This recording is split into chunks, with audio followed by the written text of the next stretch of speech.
Bonjour à tous. Alors pour cette chronique de septembre, je pense qu'il est absolument essentiel, bien sûr, d'aborder la question de la rentrée scolaire et quelque part peut-être de la prévention.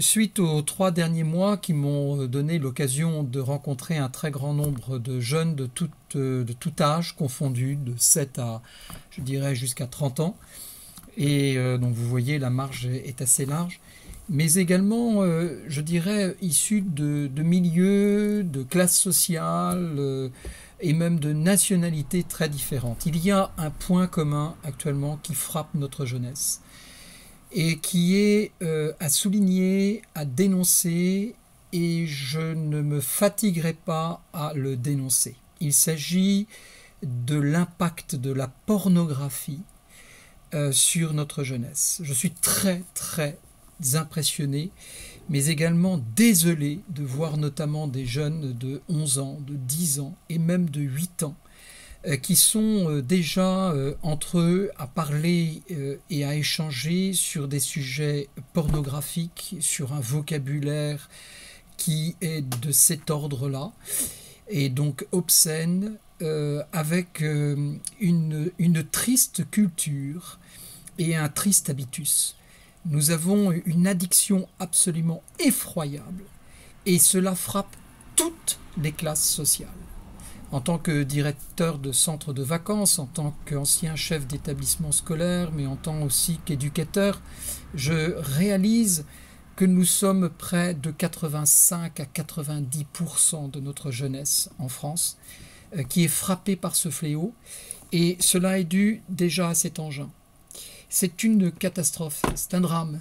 Lorsque l'on donne un téléphone avec une possibilité d'avoir Internet, il ne faut pas croire que l'enfant ne pourra pas aller à travers le contrôle parental. Il repère très très vite les codes par manque d'attention ou de vigilance des parents dans leurs discussions.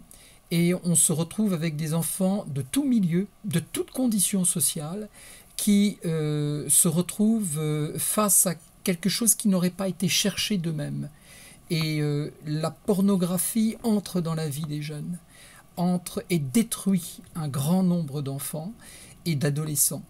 Et les deux sexes sont vraiment frappés par ce fléau. Et il ne s'agit pas que seulement des garçons, mais également aussi des filles. Et il y a une approche de l'amour qui n'est absolument pas comprise et qui est déjà complètement déformée, blessante, et provoque un véritable naufrage psychologique et sensuel chez l'enfant.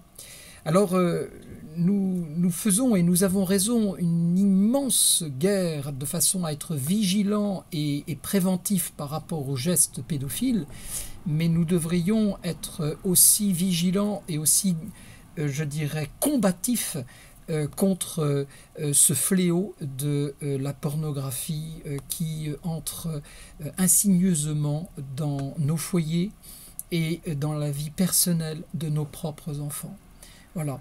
Et en tant que père de famille, mais en tant aussi que professeur, en tant que directeur d'établissement scolaire, en tant que directeur de centre de vacances, j'appelle hautement à votre vigilance. Nos enfants sont profondément blessés déjà par un trop grand nombre d'images qui n'auraient pas été cherchées, mais qui se sont imposées dans leur vie personnelle. Combien aujourd'hui d'adultes, nous le voyons bien, n'auraient jamais été à Pigalle ni dans un cinéma pornographique, mais se sont retrouvés addicts à la pornographie?